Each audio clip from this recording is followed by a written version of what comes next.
নমস্কার। কবি অনিমেষ সূত্রধরের লেখা কবিতা 15ই আগস্টের পরের দিন।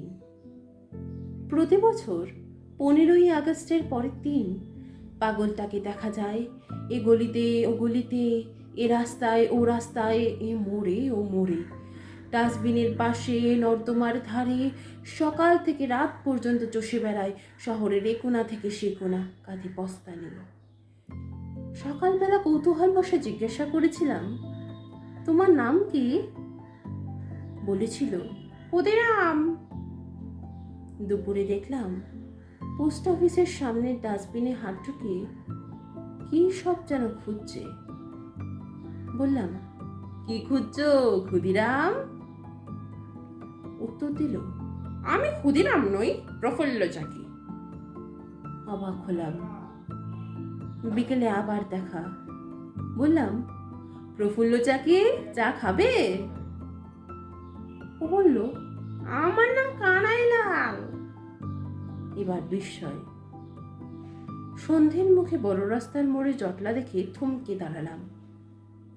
জিজ্ঞাসা করলাম, কি হয়েছে? ভিড়ের থেকে একজন বলল, একটা চোর ধরা পড়েছে। ভিড় ঠেলে এগিয়ে গিয়ে দেখলাম ল্যাম্পপোস্টে বাঁধা সকালের ক্ষুদিরাম, দুপুরের প্রফুল্ল চাকি, বিকেলের কানাইলাল। পাশে মাল বোঝাই বস্তা, চা ছিল সকালে খালি। একজন বলল, ওই বস্তায় আছে চুরি করা জিনিস। হটকা লাগলো। জিজ্ঞাসা করলাম, চুরি করেছো? ও নির্বিকার, কোনো উত্তর দিল না। আমি বস্তার মুখের বাঁধন খুলে মাটিতে ঠেলে দিলাম। বেরোলো ছেঁড়া ফাটা, দোমড়ানো মোচড়ানো প্লাস্টিকের ও কাগজের যত সব জাতীয় পতাকা। রাস্তা, ডাস্টবিন, নর্দমা থেকে কুড়িয়ে ভরেছে বস্তায়। মুহূর্তে ভিড় হলো অদৃশ্য।